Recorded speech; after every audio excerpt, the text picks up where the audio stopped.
ராட்டை பாஸ்கர் நேயர்கள் வணக்கம். வணக்கண்ணா. ராட்டை நேயர்கள் அனைவருக்கும் வணக்கம். சொல்லுங்க. வெற்றிகரமான 100வது எபிசோடை நோக்கி போயிட்டு இருக்கிறோம் ராட்டை. ஆமாங்க. அ அதான் தலைமுறைகள் தாண்டின்னு நம்ம பேசிட்டு இருக்கோம் இப்போ. ம், 18வது சீசன் இது. அ ம், அது தலைமுறைகளை தாண்டி யோசிக்க வேண்டியதனுடைய அவசியம் என்னன்னு முதல்ல பேசணும். இந்த ம், அகாரண மரணம், அன்அக்கவுண்டபிள் ஆர் கா டெத்தோடைய அன்னோன் டெத்து அத பத்தியும் பேசியிருந்தோம். காசஸ் தெரியல அப்படின்னு. ம், இப்போ நமக்கு எலெக்ஷன் தமிழ்நாட்ட பொறுத்தவரைக்கும் முடிஞ்சுது. இந்தியாவுக்காக காத்துன்னுக்குறோம். ம், ஆனா, அந்த வேலையில இப்போ ரொம்ப பரபரப்பா இந்த ஒரு வாரமா இருக்கிற விஷயம் என்னன்னா, அ கல்வி தான். ம், அ கல்வினா அது எல்லாருக்குமே அது வந்துரும். இந்த ஏப்ரல் அது எக்ஸாமுக்கு முன்னாடி வர ஃபீவர் ஒரு மாதிரி. எக்ஸாமுக்கு அப்புறம் இருக்கிற வேகம் அதெல்லாம் ஒரு மாதிரி இருக்கும். இது ஒரு ம், சைக்கிளிக்கா நடந்துகிட்டே இருக்கு. நம்ம அது சின்ன வயசுலேருந்தே பார்க்குறோம். அந்த ஏப்ரல், மே, ஜூன்னாவே அ ஸ்கூல தேர்வு பண்றது, காலேஜ தேர்வு பண்றது, கோர்ஸ தேர்வு பண்றது. அ அதற்கு முன்னாடி என்னன்னா, வீட்ல திட்டுவாங்க, அடிப்பாங்க, வீட்ட விட்டு ஓடுவாங்க, சூசைடு இப்படிதான் நியூஸா வரும். இப்போ ம், உளவியல் பாதிப்பு சார்ந்து நெறைய கேள்விப்படுறேன் நான். 1 ஒரு பக்கம் இந்த க வே படிக்கிறதுக்குள்ள உள்ள நுழையிறதுக்குள்ளே உளவியல் சிக்கல் வந்துருது. ம், இன்னொரு செக்டரையும் பார்க்குறேன். இதே பீரியட்ல என்னன்னா, வேலை செய்ற இடத்துல அ ம், என்ன நடக்க போகுதுன்னு தெரியாமயே ஏதோ ஒரு வேலையில ஜாயின் பண்றது. அதாவது இப்ப இருக்கவங்க எதுக்கு காலேஜுக்குள்ள நுழையிறாங்க அப்படின்னா, வேலை தேடுறதுக்கு. ம், ஆனா வேலைக்குள்ள இருக்கிறவங்களுக்கே ஏகப்பட்ட பேருக்கு வேலை போது. ஏகப்பட்ட பேர் வேலைக்கு ஆள் வேணும்னு சொல்றவங்களும் அதிகமா இருக்கு. அதாவது பிசிக்கலி ஒர்க் பண்றவங்களுடைய தேவை அதிகமா இருக்குன்னு இண்டஸ்ட்ரி சொல்லுது. ம், நான் மென்டலி தான் ஒர்க் பண்ணுவேன்னு வேலை தேடுறவங்களுடைய எண்ணிக்கையும் கூட இருக்கு. இந்த ம், பேலன்ஸ் இந்த இம்பேலன்ஸ் பார்க்க முடியுது. அந்த எம்ப்ளாய்மென்ட் ஏரியால போம்போது. அப்ப இது 2த்துக்கும் ம், எங்கேயோ மாணவர்கள சிக்கி தவிக்கிறதுக்கும் ஏன்னா இதுக்கு சரியான வழிகாட்டுதல் எந்த பல்கலைக்கழகமோ, கல்லூரியோ, கல்வி நிலையங்கள், பள்ளிக்கூடம் ஆசிரியர்கள் குடுக்க முடியுமான்னு தெரியல. ஒரு காலத்தில ம், சொல்லுவாங்க, "நீ இத படி, அத படி, குரூப் எக்ஸாம் எழுது, அல்லது இப்படி போ, ஒரு ஒரு டெக்னாலஜில இப்படி போ, மருத்துவத் துறையில இப்படி போன்னு" சொல்லுவாங்க. அப்ப படிச்சுட்டு வேலைக்கு போவாங்க. ஒரு 30, 40 வருஷம் வேலை செய்வாங்க. அப்படி இருப்பாங்க. அப்புறம் ரிட்டயர்மென்ட் பிளான்லாம் பண்ண முடியும். இன்னைக்கெல்லாம் நம்மளால எந்த பிளானும் பண்ண முடியுமான்னு தெரியல. அந்த ரிட்டயர்மென்ட் பிளான்ன்றதெல்லாம் ஒரு மித்து மாரி ஆயிரும்னு நெனைக்கிறேன் ஃபியூச்சர்ல.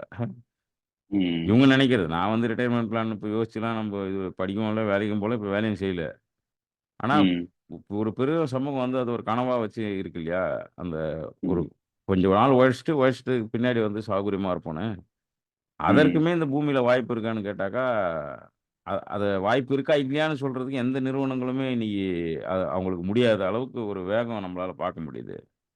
வேகமா வேலை செய்யணும், வேகமா படிக்கணும், வேகமா சம்பாதிக்கணும், வேகமா வாழ்ந்து முடிக்கணுங்கிற எண்ணம் இருக்கு. இந்த எப்படி நம்ம உணவுல ஃபாஸ்ட் ஃபுட்டுக்கு எதிரா ஸ்லோ ஃபுட்டுன்னு ஒண்ணு சொன்னோமோ, ம், நம்ம இப்போ ஸ்லோ ஏர்னிங்ஸ், ஸ்லோவா வாழறது இதெல்லாம் பண்ண வேண்டியிருக்குமோன்ற யோசனையும் வருது. ம். அத பத்தி பேசலாம் தான் இன்னைக்கு யோசிக்கிறோம் நான். நிச்சயமா. ம். இது அதாவது ஒரு காலகட்டத்துல படிப்பு அப்படின்றது ஒரு சமூகத்துல இருக்கக்கூடிய ஒரு என்ன சொல்றது? அ அறியாமையை போக்குறதுக்காக வந்து கல்வி அப்படின்றத ஒரு தீர்வாக பார்த்தோம். அடுத்தது சமூகத்துல இருக்கக்கூடிய ஏற்றத்தாழ்வுகள களைவதற்கு நமக்கு சுதந்திரம் கிடைச்ச காலத்துல ஒரு காந்தியோ, ஒரு அம்பேத்கரோ பேசும்போதெல்லாம், எப்படியான படிச்சதுலேருந்து வெளில வந்துட்டான்னா, ஏற்றத்தாழ்வுகள சமூகத்து பிரச்சனைகள தீர்க்கறதுக்கு இது ஒரு நல்ல வழியா இருக்கும் அப்படின்னு. அதுக்கு அடுத்து வந்த தலைமுறை பொருளாதாரத்துல படிச்சுட்டோம்னா நம்ம பொருளாதாரமா சுதந்திரமா அடைஞ்சிடலாம். அதனால தான் பொருளாதார ரீதியாக நம்ம வெளில வரோம். அப்படின்னு ஒரு ஒரு 2, 3 தலைமுறை கிட்ட அது 60கள்ல இருந்து ஏறத்தாழ 90ஸ் வரைக்கும். அதுக்கப்புறம் என்ன ஆச்சுன்னா, அடுத்து வரக்கூடிய தலைமுறை பெற்றோர்கள்.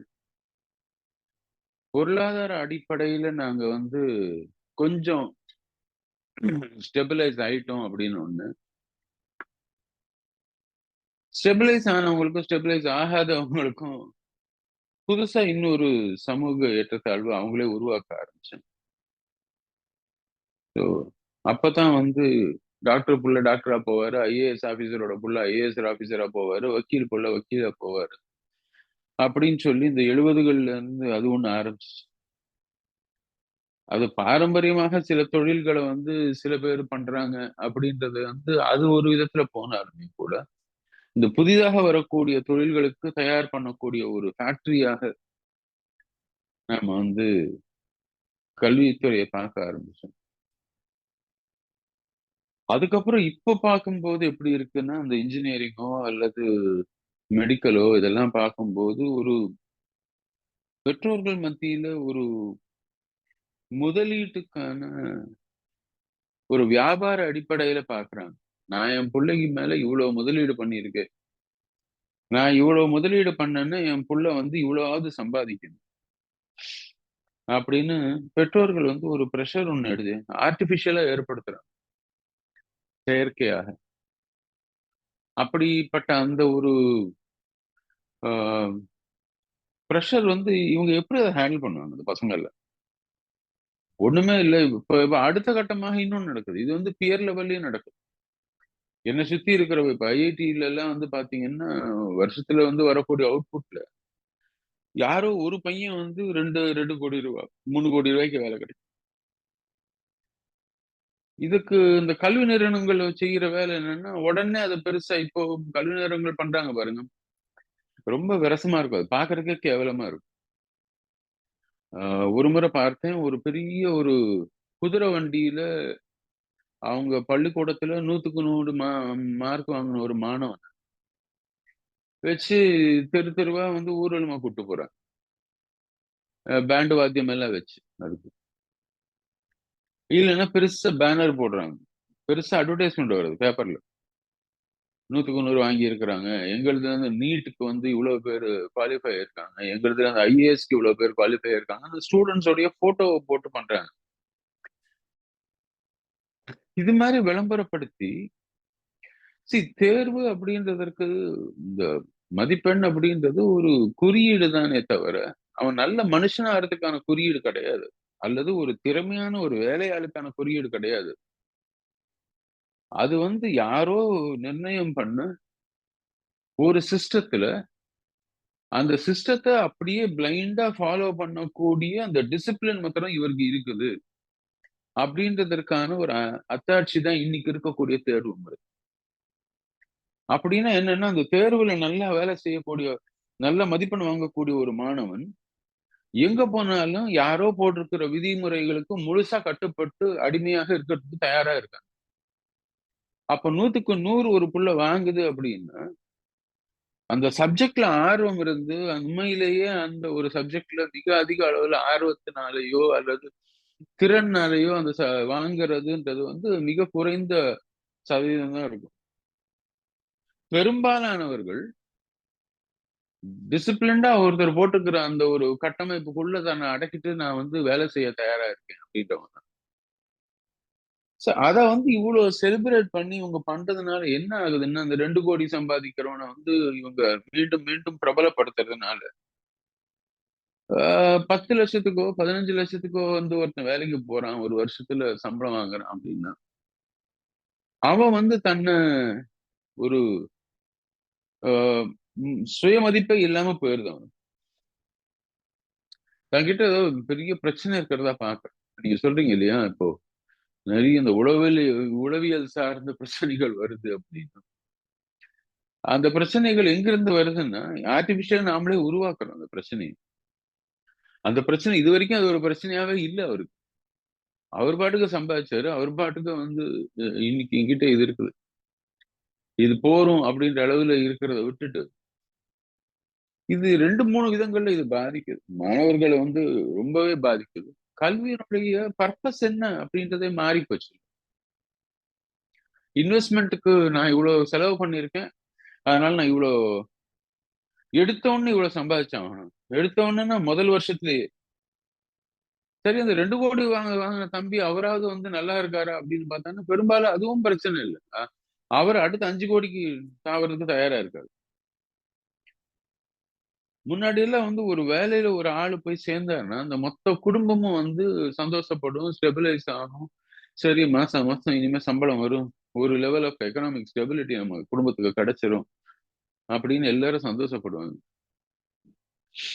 இப்ப எப்படி ஆயிருச்சுன்னா, ஒருத்தர் வேலைக்கு போறாரு அப்படின்னா, இது என்னுடைய ரெஸ்யூம்ல எப்படி இருக்கும்?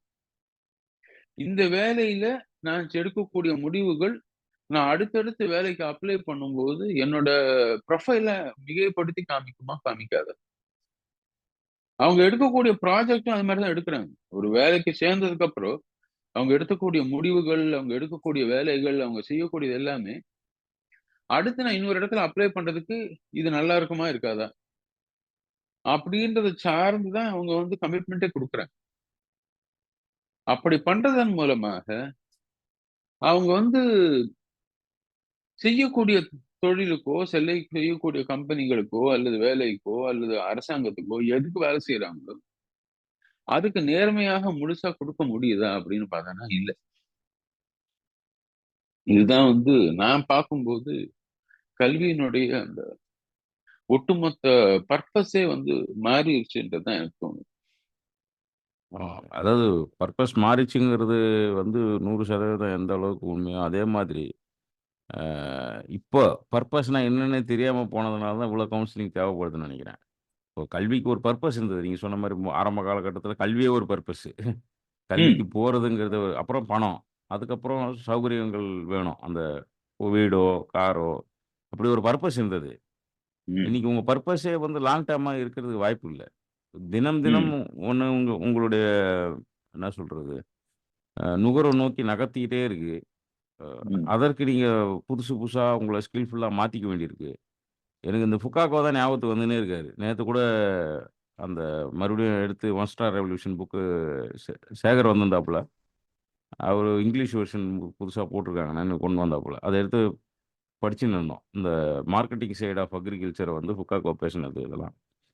அப்போ மீண்டும் மீண்டும் ஃபுக்காக்கோ மாதிரியான ஆட்கள் கேள்வி கேட்டது என்னன்னா, உங்க நேரத்த திருடுறது யாருன்னு கண்டுபிடிங்கங்கிறது தான் அவங்களுடைய முக்கியமான இதுவா இருக்கு. நம்மள சொல்லல. அவங்கலாம் பெருசா சஜஷன்லாம் குடுக்கல. 1, 2, 3 ம், இதெல்லாம் பண்ணுங்கன்னு. அவங்க கேட்கறது என்னன்னா, வாழ பொறந்திருக்கீங்க. உங்க நேரத்த ம், திருடுறது யாருன்னு பாத்துங்க. உங்க நேரம் உங்க கையில இருக்கா பாருங்க. அ ம், அதற்கு தகுந்த மாரி வாழுங்க. அ அப்படிங்கிறது ஃபுகாக்கோ சொல்றத பத்தி நான் சொல்லியிருந்தேன். ஒரு விவசாயியோட நேரத்தை திருடியது யார்? அப்படின்னு அவர் கேட்கறாருல்ல. அது இண்டஸ்ட்ரி ம், திருடிச்சா? இல்ல உங்களுடைய ஆசை திருடிச்சா? இல்ல உங்ககிட்ட இருக்கிற தேவையில்லாத பொருட்கள் சேகரிப்பு திருடி இருக்கான்றதெல்லாம் நாம தான் தேடணும். அது ஒரு காரணமா நம்ம சொல்ல முடியறதில்ல. இவங்க தான் அப்படின்னு ஒட்டுமொத்தமா யாரையும் நோக்கி ஒரு விரல் நீட்ட முடியறதில்ல. ஆனா தேட சொல்றாங்க. எது உன் ம், நேரத்தை திருடியதுன்னு தேடு. அங்க இருந்து உன்னுடைய சுதந்திரத்த தானே பேசுறாங்க. அடிப்படையில அவங்க வந்து விவசாயத்தெல்லாம் கூட பேசிடல. விவசாயன்றத சுதந்திரத்த பேசுறதுக்கு ஒரு வழியா அவர் எடுத்துக்கிறாரு. எப்படி ம், காந்தி வந்து ராட்டைய எடுத்துக்கினாரோ அது மாரி, அவரு வந்து ஒரு ஒரு சீட வச்சு எடுக்குறாரு. ஒன் ஸ்ட்ரா வச்சு எடுக்குறாரு. அப்போ சுதந்திரம் தான் அடிப்படையா அவங்க பேசுறாங்க. அந்த பர்ப்பஸோட எஜுகேஷனோட ஹையர் பர்ப்பஸே அவங்க சொல்றது ஃப்ரீடம், டிக்னிட்டி தானே. அதனால தான் ம், கல்வியாளர்கள கும்பிடுறத விட சுதந்திரத்த பத்தி பேசுறவங்கள கும்பிட்டுன்னுக்குறோம் காலகாலமா. யார் விடுதலைய பத்தி பேசுறாங்களோ அவங்கள தான் யார் வேணா இருக்கட்டும். ஜீசஸ், புத்தா, காந்தி, மார்க்ஸ் யார விடுதலைக்குன்னு யோசிக்கிறவங்க யாரா இருந்தாலும் அவங்க காலகாலத்துக்கு நிக்கிறாங்க. மத்தவங்க காணாம போயிடுறாங்க.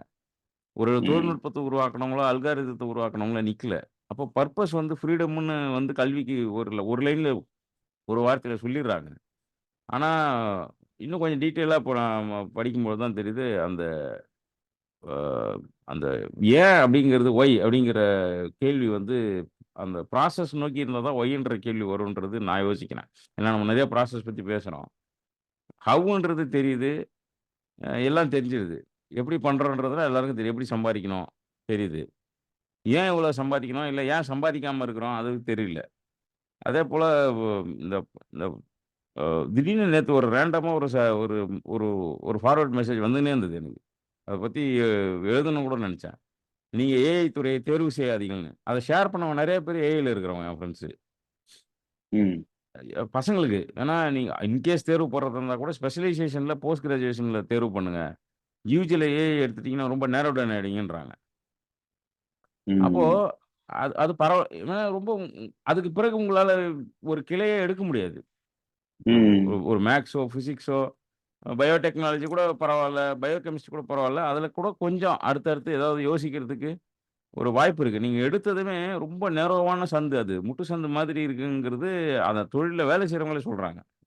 ம். ஆனா, அத ஒரு பெரும் கனவாக வந்து அரசாங்கமும், இப்போ நெறைய பிரைவேட் இன்ஸ்டிடியூஷன்ஸும் என்ன பண்ணுதுன்னா, அத ஒரு பெரும் கனவாக சித்தரிக்குது. அந்த ஏஐங்கிற ஒரு தொழில்நுட்பத்த வந்து ஒரு கல்வியின் இலக்கா சித்தரிக்கும்போது, அது நடக்கக்கூடிய அபத்தங்கள் தான் பசங்கள வந்து ரொம்ப குழப்புது. இப்ப அது ம். சம்பாத்தியம் வருது, வரலங்கிறது கூட அடுத்த கேள்வி அது. அது அது அரசாங்கத்தினுடைய தொடர்புல தான் மாறிடுது, எம்ப்ளாய்மென்ட்ன்னு வரும்போது. ஆனா, இந்த துறை என்பது ரொம்ப நேரோவான துறை. அந்த ஆர்ட்டிபிஷியல் இன்டெலிஜென்ஸ் துறைன்றது, அதுக்கு பிறகு நீங்க என்ன யோசிப்பீங்க? அத விட்டு டீவியேட் ஆகி போகவே முடியாது. இருக்க இருக்க ம். சுருங்கினே தான் போகும் அது ஊசி மாரி. இந்த ம். துறைய தேர்வு பண்ணாதீங்க துறை சார்ந்தவங்களே சொல்றாங்க. ஆனா, ஊர்ல இருக்கிறவங்க எல்லாரும் என்னன்னா, ஒரு காலத்தில இன்ஜினியரிங்க்கு இருந்த அதே மவுசு, அ அப்ப இருந்ததுன்னா, அப்போ ஒரு 20 வருஷம் ஆச்சு அந்த அந்த அந்த மோகம் குறையறதுக்கு. இப்போ வருஷத்துக்கு ஒரு முறை குறைஞ்சிருது. அந்த ம். டிக்ளைன் ஆயினே வருது. அப்ப மக்கள் இப்ப என்னன்னா பசங்க குழப்பத்துக்குள்ளாயிர்றாங்க. எதிர்காலம் ஏஐன்னு சொல்றது ஒரு பக்கம் இருக்கு. ஏஐ தேர்வு செய்யாதீங்கன்னு வேலை செய்றவங்களே ம். சொல்றாங்க. அப்போ ம். இவங்களுக்கும் ஒரு கனவு இருக்கு. தொழில்நுட்பத்த அடையணுங்கிற கனவும் இருக்கு. இப்போ அந்த நம்ம தொடங்குனோம் பாருங்க, அந்த அன்சர்டைன் தலைமுறைகளை தாண்டி இன்னும் வர்றதுல பெரும் பிரச்சனை என்னன்னா, அந்த அன்சர்டைனிட்டி உருவாயிருச்சு. காரணம் பர்ப்பஸே இல்ல. ஏதாவது செய்யணும்னா இப்ப இப்ப ஏஐ படிச்சு என்ன பண்ண போறீங்கன்னு கேட்டா என்ன பண்ணுவாங்க? ஒண்ணும் பண்ண முடியாது. வருமானம் வரும். இல்ல அத நானு தாண்டி இதுல ஒரு விஷயம் பாஸ்கர். சாரி நீங்க ம், முடிங்க. ம், நான் சொல்றேன். ஏதாவது பர்ப்பஸ் இல்லன்ற பெரும்பாலான மக்கள உணர வைக்கிறது வந்து, ம். உண்மையிலேயே இதுல பயன் அடையறாங்க இல்லையா? ஆமா. அவங்களுடைய மிகப்பெரிய சாதனையா நான் பார்க்கிறேன். ம், ம், ம், ம். அதாவது உங்க வாழ்க்கைக்கு ஒரு பர்ப்பஸ் இல்லன்னு நான் உங்கள நம்ப வச்சுட்டேன்னு வச்சுக்கோங்களேன். ம், ம். நான் உங்கள என்ன வேணா பண்ண வைப்பேன். ம், ம், ம். இன்னைக்கு இருக்கக்கூடிய பெரும்பாலான கார்ப்பரேட் வேலையாட்கள் வந்து, ஒரு கார்ப்பரேட் ஜிஹாதி தான். ம், ம், ம். உசுர குடுத்து அந்த வேலைய செஞ்சுட்டு இருப்பாங்க. ம், இந்த வேலைய முடிச்சாகணுங்க, இந்த டெட்லைன முடிச்சாகணுங்க. அதனால நான் ராப்பகலா உழைச்சேங்க அப்படின்னுவான். ம், அவன் வந்து எதுக்காக நீ இந்த அளவுக்கு வேலை செய்யற அப்படின்னா, ம், அல்டிமேட்டா அத பார்த்தீங்கன்னா எங்க இருக்குதுன்னா, யாரோ ஒருத்தன் வந்து கார்ப்பரேட்ல அத வச்சு காசு பண்றான். ப்ராஃபிட் வந்து யாரோ ஒருத்தன் அடையறான். அவனுக்கு பர்ப்பஸ் இருக்கு. இந்த ப்ராஃபிட் ம், பார்க்கிறவனுக்கு பர்ப்பஸ் இருக்கு. ம், வேலை செய்றவனுக்கு பர்ப்பஸ் இல்ல. ம், ம். அதுதான் நம்ம உணர வேண்டியது. அவன் வந்து அதான். இவனுக்கு பர்ப்பஸே இல்லன்னு இவன் இன்னி வரைக்கும் உணர்ந்துட்டு இருக்கிறான். ம், அன்னி வரைக்கும் அவனுடைய ப்ராஃபிட் அதிகரிச்சுட்டே தான் போகும். இன்ஈக்வாலிட்டி வர்றதுக்கான மிகப்பெரிய காரணமே இதுதான் நான் பார்க்கிறேன். ம், ம், குரோயிங் இன்ஈக்வாலிட்டி நம்ம பேசுறோம்ல. ஏதோ ஒரு 1% பேருக்கு இன்னைக்கு இந்தியாவுல இருக்கக்கூடிய 45% வெல்த் இருக்குதுன்னும், மற்ற கடைசியில இருக்கக்கூடிய 45, 60 கிட்ட இருக்குன்னு நெனைக்கிறேன். ம், கடைசியில இருக்கக்கூடிய 60% பேர்கிட்ட வந்து 4% தான் வந்து வெல்த் இருக்கு அப்படின்னு சொல்லி ஒரு எங்கேயோ ஒரு இது பார்த்தேன். ஒரு டேட்டா. ம், இன்இக்வாலிட்டிய பத்தி பேசும்போது. ம், 2வது ஆங்கிலேயர் காலத்துல இருந்த இன்இக்வாலிட்டிய விட இன்னைக்கு இன்இக்வாலிட்டி அதிகமா இருக்கு. ம், அப்படின்றது இன்னொரு டேட்டாவும் பார்த்தேன். அப்போ இந்த அளவுக்கு இன்இக்வாலிட்டி வளருது அப்படின்னா, இந்த பர்ப்பஸ்லெஸ் தான் அதுக்கு காரணம். ம். அ அதான் பேசுறாங்க. இப்ப ஏன்னா இந்த அ கல்வி பத்தி பேசக்கூடியவங்க எல்லாருமே என்ன பேசுறாங்கன்னா, பர்ப்பஸ் பேசுறதுக்கு காரணம் ஒரு மனிதன் வந்து அந்த நிம்மதிய இழக்கிறதுக்கு மிக முக்கிய காரணமா இருக்கு. அந்த நிம்மதிய இழக்கிறதுங்கிறது தான் அ ஒரு அவன வந்து தக்க வச்சுக்கிறதும் ஏன்னா நிம்மதியா இருக்கணும் நீங்க தக்க வச்சுக்கவே முடியாது. அவனே இல்ல நிம்மதியா இந்த இருக்கான்னா, அவன நீங்க இல்ல நான் எதுக்காக சொல்ல வந்தேன்னா, இந்த உளவியல் ம், சார்ந்த இந்த கவுன்சிலிங் அதெல்லாம் பண்றாங்க இல்லையா? ம். அவங்க வந்து இந்த உண்மை பர்ப்பஸ குடுக்க முயற்சி பண்றது கிடையாது. அதேதான். அதற்கு பதிலாக இந்த பர்ப்பஸ வந்து சுருக்கிடுறாங்க. ஷார்ட் டெர்ம் கோல் ஆக்கிடுறாங்க. ம், உன்னுடைய பர்ப்பஸ் என்ன? உன்னுடைய குடும்பம் நல்லா வாழணும். அதுதானே உன்னுடைய ம், பர்ப்பஸ். ம், அதுக்கு நீ 2 கார் வாங்கணும். 1 ம், வீடு வாங்கணும். ம், பிள்ளைகளுக்கு ஸ்கூல் கட்டுற அளவுக்கு காசு இருக்கணும். இன்சூரன்ஸ் இருக்கணும். ம், சின்ன சின்ன குறியீடுகளா உன் வாழ்க்கைய மாத்திக்கோ. சின்ன சின்ன ஒரு கோல் போஸ்ட்டா உன்னுடைய வாழ்க்கைய மாத்திக்கோ. அதுக்கு ம், குறியீடுகள் நிர்ணயம் பண்ணிக்கோ. ம், அடுத்த மாசம் நான் இத சம்பாதிக்கிறேனா? ம். அடுத்த அதான் ஒரு வருஷம் நான் காலத்துல இத இந்த லைஃப் சேமிக்கிறேனா? இன்சூரன்ஸ் பேசுவாங்க. லைஃப் காஸ்ட்ன்னு. ஆ ம். உங்களுடைய வாழ்க்கைக்கு உங்க வாழ்க்கைன்றது எவ்வளோ மதிப்பு உள்ளதுன்னு ஒரு மதிப்பீடு போடுவாங்க. நம்ம அது முன்னாடி ஆமா, நான் வந்து ஸ்கூல் படிக்கும்போதெல்லாம் இன்சூரன்ஸ் நெறைய பேர் வீட்டுக்கே வந்து கேட்டுன்னே இருப்பாங்கல்ல. அப்பலாம் ஆமா. பேசும்போது அந்த லைஃப் காஸ்ட்ன்னு ஒண்ணு போடுவாங்க. இன்னைக்கு உங்களுக்கு 40 வயசுங்க. இன்னையிலேருந்து 20 வருஷத்துக்கு நீங்க மாசம் 50,000 சம்பாரிச்சாக்கா, உங்க மதிப்பு 1,00,00,000ங்க. அப்போ ஆமா, ரூ. 1,00,00,000க்கு நீங்க வந்து இப்போ சம் அஷ்யூர்ட் பண்ணணும்னா, நீங்க வந்து ஆமா. மாசம் வந்து இப்போ ஒரு இந்த 50,000த்துலேருந்து ரூ. 11,000 போடணுங்கன்னு பேசுவாங்கல்ல. அ ம், அதுவே அபத்தமா பட்டுச்சு அப்போ. அந்த ம், அந்த ஒரு ஒரு மனிதனுடைய ஒரு 30 வருஷம், 40 வருஷத்த ஒரு அவங்களுக்கு எந்த அந்த இந்த எக்ஸ்போனன்ஷியல்ன்ற வார்த்தை கூட அவங்களுக்கு தெரியாது. மாசம் ம், 20,000 சேகரிச்சா பிளஸ் பண்ணுவாங்க. சிம்பிள் சிம்பிள் அ இன்ட்ரெஸ்ட் கணக்கு கூட அவங்க போட மாட்டாங்க. ஏதோ ம். சொல்லியிருப்பாங்க அது வந்து சொல்லலாம். அந்த மாதிரி இன்னைக்கு கவுன்சிலிங்லாம் நடக்குது. நீ இன்னைக்கு இல்ல வந்து இத அதான். செஞ்சா தான் அதாவது அ அ கொடுமை என்ன தெரியுமா? இன்னைக்கு இருக்கக்கூடிய அடுத்த தலைமுறை, இப்ப என்னுடைய தலைமுறையோ, உங்களோட தலைமுறையில ம். இத விட இன்னும் சிந்திக்கிறதுக்கும், இன்னைக்கும் இத விட அதிகமாக ஆழமாக கேள்வி கேட்பதற்கும் தயாரான தலைமுறை. ஆமா. ஏன்னா, நான் ரொம்ப தீவிரமா நம்புறது ஒவ்வொரு தலைமுறை அடுத்த தலைமுறை நம்மள விட ஷார்ப்பா, நம்மள விட ஆழமாக, நம்மள விட அதிகம் திறன் படைத்த தலைமுறை தான் உருவாக்கிட்டு இருக்கிறோம். ஆமா. அப்படி இருக்கக்கூடிய ஒரு தலைமுறை கிட்ட போயிட்டு, நீங்க போன தலைமுறையிலே செல்லுபடி ஆகாத ஒரு விஷயத்த நீங்க உடைச்சு சொல்லி, அதுக்கு கான்செலிங்ன்னு ஒரு பேர குடுத்து, அவங்க எல்லாரையும் மந்தமாக்குறோம். கான்செலிங்ல மந்தமாக்குறோம் எல்லாரையும். லிட்டரலா ஒரு லெவலுக்கு மேல கவுன்சிலிங்ல அவங்க என்ன செய்றாங்கன்னா, அந்த தெரப்பின்னு போயிட்டாங்கனாலே, அவனுங்களுக்கு அந்த மறந்து போறக்கூடிய அந்த தூங்குறதுக்கு மாத்திரை, அ ஆன்டி டிப்ரசன்ட், ஆன்டி இது எல்லாமே என்னன்னா, மூளைய மழுங்கடிக்கிறதுக்கான ஒரு மாத்திரைகள் தான் குடுக்குறாங்க. ஸோ, அந்த மாரி மருந்துகள குடுத்து, அந்த மாரி ஒரு விஷயங்கள நம்ம பண்ணும்போது, ஃபண்டமென்டலி என்ன பண்றோம்னா, பர்ப்பஸ் அப்படின்றத பத்தி யோசிக்க முடியாத ஒரு நிலைக்கு அவங்கள தள்ளுறோமோ! அப்டின்ற ஒரு கேள்வி எனக்கு இருக்கு. எல்லாரும் இது ம். பண்றாங்கன்னு நான் சொல்லல. இது ம். பெரும்பாலான இடங்கள்ல நான் கேள்விப்படுறது இதெல்லாம் கேள்விப்படும்போது, எதுக்கு இதெல்லாம் குடுக்குறாங்க? அப்டின்ற கேள்வி எனக்குள்ள எழுது. ம். அது இதுக்கு இதுக்கு எக்செப்ஷன்ஸ் இருக்கலாம். பட் ம். இண்டஸ்ட்ரி ஓவராலா பார்க்கும்போது, இந்த ஒரு நிலையில தான் மக்கள எடுத்துட்டு போறாங்களோ! அப்டின்ற ஒரு கேள்வி நிச்சயமா நமக்குள்ள எழும். என எனக்கு ஸோ இப்போ இருக்கிற ஜெனரேஷன்ல என்ன மக்களுக்கு இருக்கிற அதான் அந்த ஏஜ் குரூப் இந்த ஜெனரேஷன் ஏஜ் குரூப்ல இருக்கிற மிகப்பெரிய கேள்வினா, அ உழைக்க சொல்லி மருத்துவத்துறை சொல்லிக்கிட்டே இருக்கு. உடல் ம், அளவுல வேலை செய்யணுங்கிறத. அ அத காதால கேட்ட அடுத்த நொடியே உழைப்பது என்பது வந்து ஒரு டிக்னிஃபைடுன்னு இல்லன்னு சொல்லுது.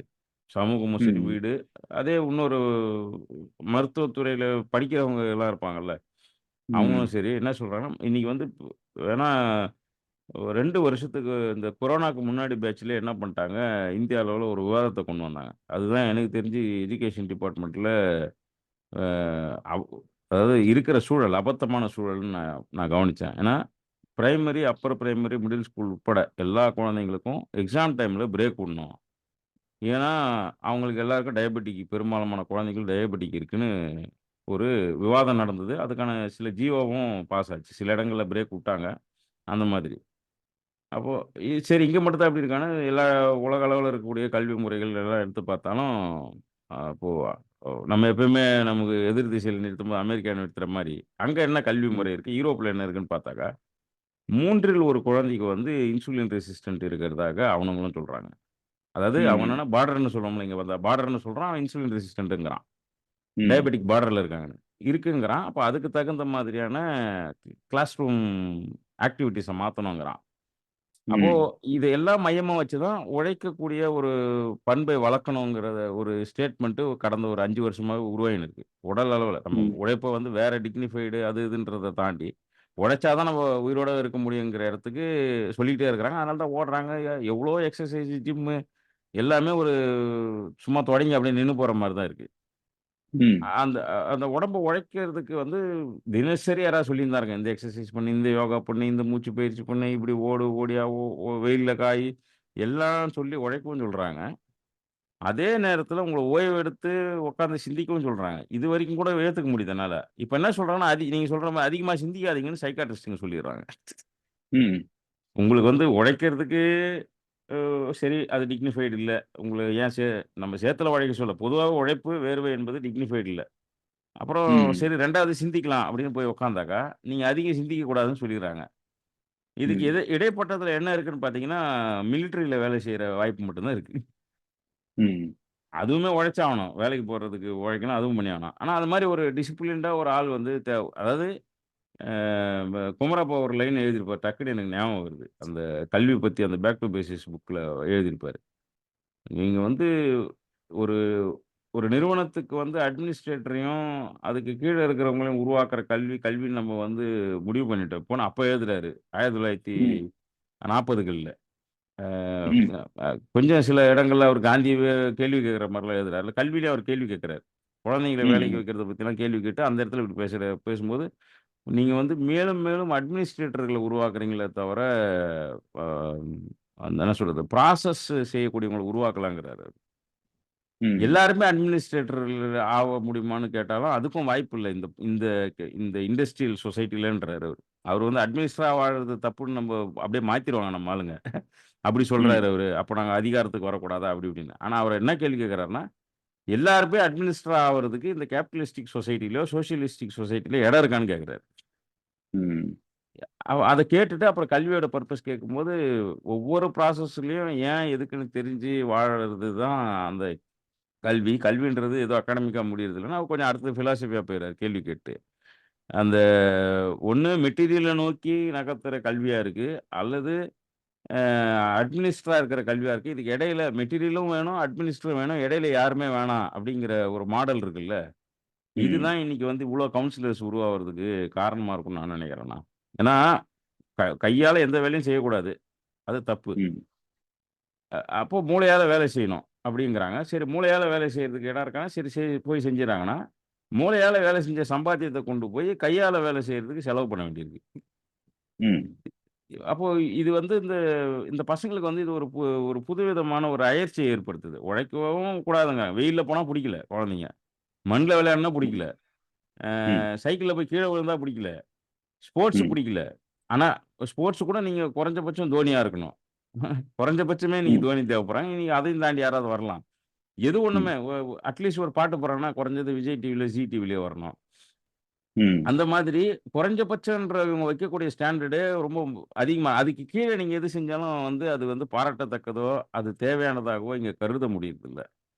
அப்போ ம். இதுதான் குழந்தைங்க மேல இருக்கிற ஒரு பெரிய அழுத்தமா நான் பார்க்குறேன். அது கல்வி, கல்லூரி, பள்ளி எல்லாத்துலயும். இதுலேருந்து விடுபட முடியாம பேரன்ட்ஸ் கிட்டயும் பேச முடியாம, டீச்சர்ஸ் கிட்டயும் பேச முடியாது. ஏன்னா, அவங்களுக்கு என்ன ஐடியான்னே தெரியல. பெரும்பாலுமான டீச்சர்ஸ்க்கு வந்து எதிர்காலத்த பத்தின கல்விய பத்தின எதிர்காலத்த பத்தின ஒரு ஐடியா கூட கிடையாது. என்ன நடக்க போகுது அப்படின்லாம். அவங்கள பொறுத்தவரைக்கும் ம் மார்ச் 2024 ஏப்ரல் 2023ன்னு ஒரு நாள் இருக்கும் அவங்களுக்கு. அந்த ரிசல்ட் டேட். அதுதான் அவங்கள பொறுத்தவரைக்கும் அகாடமிக்கா இருக்கு. அத குறை சொல்லி என்ன பிரயோஜனம் தெரியல. ஆனா பசங்க எதிர்கொள்ற பிரச்சனை இத தான் பார்க்குறேன். உழைக்கவும் வேணாங்கிறாங்க, சிந்திக்கவும் வேணாங்கிறாங்க. நாங்க எதுக்கு பொறந்தோம்னு ஒரு கேள்வி இருக்குல்ல. அந்த ம்ஹ்ம். அத வந்து ஒரு 40 வயசுல வரும். ஏன்டா கல்யாணம் பண்ணோம்? ஏன்டா வேலைக்கு சேர்ந்தோம்? எதுக்கு இவ்வளோ சம்பாரிச்சு கடன் கட்டணும்னு ஒரு ஒரு கிரிசிஸா சொல்லுவாங்க. அது ஒரு போன ஜெனரேஷன் முன்னாடி ஜெனரேஷன்லாம் ஒரு 40 வயசு கிரிசிஸ்ன்னே இருக்கும். ம். அது வந்து இப்ப 15, 20 வயசுல இது வந்து இது வந்து மேன் மேடு தான் இது. இது சூழல் கூட கிடையாது. இத ம். திட்டமிட்டு திணிக்கிறாங்க. நீங்க என்ன பண்ண போறீங்க? இப்பவே இப்படி இருந்தா எப்படி? அப்பவே இப்படி இருந்தான்னு அந்த பசங்கள போட்டு எப்படி வந்து குழந்தைங்ககிட்ட இருந்து சைல்ட்ஹுட்ட பிரிச்சோமோ, அடல்ட்ஹுட்லயும் பிரிச்சுக்கிறோம் இப்போ. அவன் ஒரு சைல்டாவும் இல்ல, அடல்ட்டாவும் இல்ல. பொறந்ததிலிருந்தே ம். அவன் வாழக்கூடியது வந்து ஒரு சிஸ்டமிக் ஆன ஒரு ஒரு ஒரு சோசியல் பீயிங்கா மட்டும் இருக்கணுங்கிறது தான் இருக்கே தவிர, குழந்தையிலிருந்து குழந்தை பருவத்த எடுத்துட்டோம். டீனேஜ்லேருந்து டீனேஜ் எடுத்துட்டோம். அப்ப அவன் அந்த 15, 20 வருஷத்த அவன் யாருன்றதே அவனுக்கு தெரியல. யாருக்காக இருந்தோம்? எதுக்காக பண்றோம்? என்ன பண்ண போறோம்ன்னு தெரியாதனால திடீர்னு கண்ண கட்டி காட்டுல விட்ட மாரி ஆயிடுறாங்க. இதனுடைய இதுவ குறைக்கிறதுங்கிறது தான் நான் தொடர்ச்சியா பேசினே யோசிக்க வேண்டியிருக்கு கல்வியில. மத்தபடி தொழில்நுட்பம் வளருது, வேலைக்கு போறாங்க, சம்பாதிக்கிறாங்கன்றதெல்லாம் தொடர்ச்சியா ஏதோ ஒரு மூலையில பேசுறாங்க. ஆனா இந்த அழுத்தம் இருக்கு பாருங்க. மூளையும் வேலை செய்யக்கூடாது, கையும் வேலை செய்யக்கூடாதுன்னா, உடம்புல எதுதான் வேலை செய்யணுங்கிற கேள்வி வந்து எதிர்வரும் தலைமுறைக்கு வந்து மிக முக்கியமான கேள்வியா இருக்கும். ம். நிச்சயமா இது ரொம்ப முக்கியமான ஒரு கேள்வி. அந்த கேள்விக்கு விடைகள நம்ம தொடர்ந்து பேசினா தான் அதுக்கான விடைகள் கிடைக்கும். 2வது அந்த இந்த தெளிவு இன்னைக்கு இருக்கக்கூடிய பெற்றோர்களுக்கு வந்தா தான் வந்து அஹ், குழந்தைகளுக்கு வர்றதுக்கான வாய்ப்பு இருக்கு. பெற்றோர்களுக்கு வந்து இந்த கேள்வி இருக்கணும். 2வது, பெற்றோர்களுடைய பிரஷர் இதுல ரொம்ப அதிகம்னு நான் பார்க்கறது. எல்லாரோட அவங்க பிரஷர். இப்ப நீங்க சொன்னீங்க இல்லையா, என் குழந்தை வந்து பாட்டு பாடுதுன்னா போறாது. விஜய் டிவில வரணும். ஓவியம் வரைஞ்சா போறாது. உடனே அந்த ஓவியத்தை ஏதாவது ஒரு போட்டியில போட்டு இது பண்ணணும். அதாவது இந்த போட்டியில பங்கு பெறுறது, மற்றவரோட நான் வந்து என் புள்ள சிறப்பா பண்ணிட்டேன் அப்படின்னு சொல்லிக்கிறது, அப்படின்ற அந்த ஒரு ஆஹ், கட்டாயம் வந்து சமூகத்துல ரொம்ப அவசியமாக நம்மள அறியாமலே நம்ம ஒத்துக்கிட்டோம். ஏன் அத வந்து கட்டாயம்னு பார்க்கிறோம் அப்படின்றதற்கான எந்த விதமான யாரும் நம்ம கிட்ட வந்து கன்வின்ஸ் பண்ணல. போட்டி போட்டு தான் ஆகணும். காம்படிட்டிவா இருந்து தான் ஆகணும். ஒரு காலத்துல வந்து நாங்களாம் சின்ன பிள்ளையா இருக்கும்போது காம்படிட்டிவ் எக்ஸாமுக்குன்னே வந்து பத்திரிகைகள் நடத்தி காம்படிஷன் முக்கியம் அப்படின்னு வலியுறுத்துறத வந்து திட்டமிட்டு பண்ணாங்க. இப்போ அத யாரும் சொல்ல வேண்டியதே இல்ல. காம்படிஷன் முக்கியம் அப்படின்னு யாராவது வந்து சொல்ல வேண்டிய அவசியம் இல்ல. காம்படிஷன் பண்ணிதாங்க ஆகணும். வேற என்ன இருக்கு? அப்படின்னு. அப்போ அதிலிருந்து தான் நம்ம வந்து we are creating it. Ultimately what we need to recognise. எனக்கு தெரிஞ்சு வந்து புரிய வேண்டியது என்னன்னா, உலகத்துல சால்வ் பண்ண வேண்டிய பிரச்சனைகள் எவ்வளவோ இருக்கு. கிளைமேட் சேஞ்ச் இருக்கு, தண்ணிக்கான பிரச்சனை இருக்கு, உணவுக்கான பிரச்சனை இருக்கு.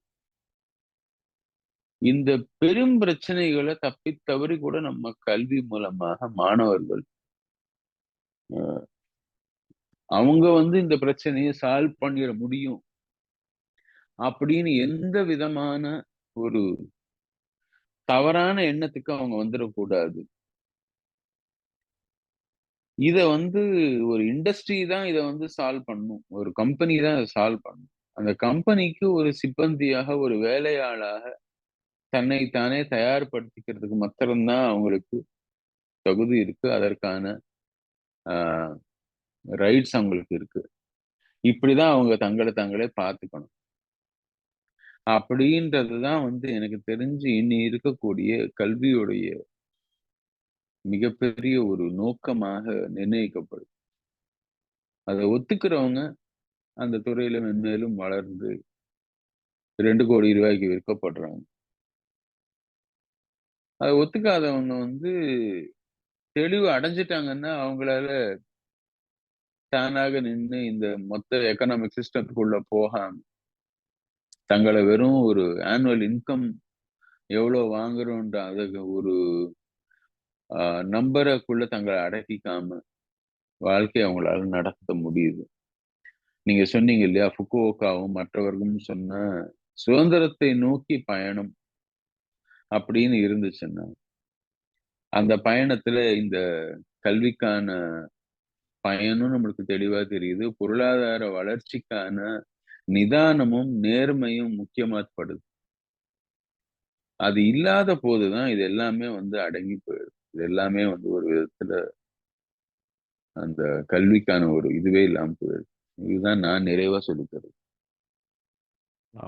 என்னன்னா, வளர்ந்து வந்த குழந்தைங்க ஒரு கேள்வி கேட்டாங்கன்னா, பதில் சொல்ல முடியாது நம்மளால. அதுதான் அடுத்த தலைமுறைகளை தாண்டின இருக்கிற டைட்டிலுக்கு, ஏன்பா என் குழந்தை பருவத்த என்கிட்டருந்து பறிச்சுட்டீங்கன்னு ஒரு குழந்தை என்னைக்காவது நம்மள கேட்டா, தலை குனிஞ்சு பதில் சொல்ல முடியாத இருக்காத அளவுக்கு கொஞ்சமாவது ஒரு ரெஸ்பான்சிபிளோட அடல்ட்ஸ் இருக்கணுங்கிறது தான் என்னுடைய எப்பவுமே கேள்வியா இருக்கும். ஏன் என் குழந்தை பருவத்த பறிச்சுட்டீங்கன்னு ஒரு குழந்தை கேட்டுச்சுன்னு வைங்க, உங்க ம். கனவு, உங்களுடைய போதாமை, உங்களுடைய இயலாமையில என் குழந்தை பருவத்த ஏன் பறிச்சுட்டீங்கன்னு ஒரு குழந்தை கேட்குது இப்போ.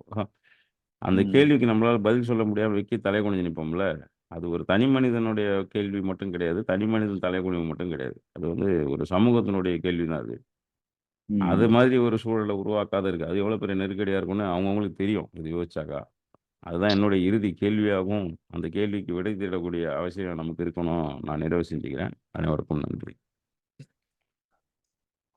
நன்றி மக்களே! வணக்கம்.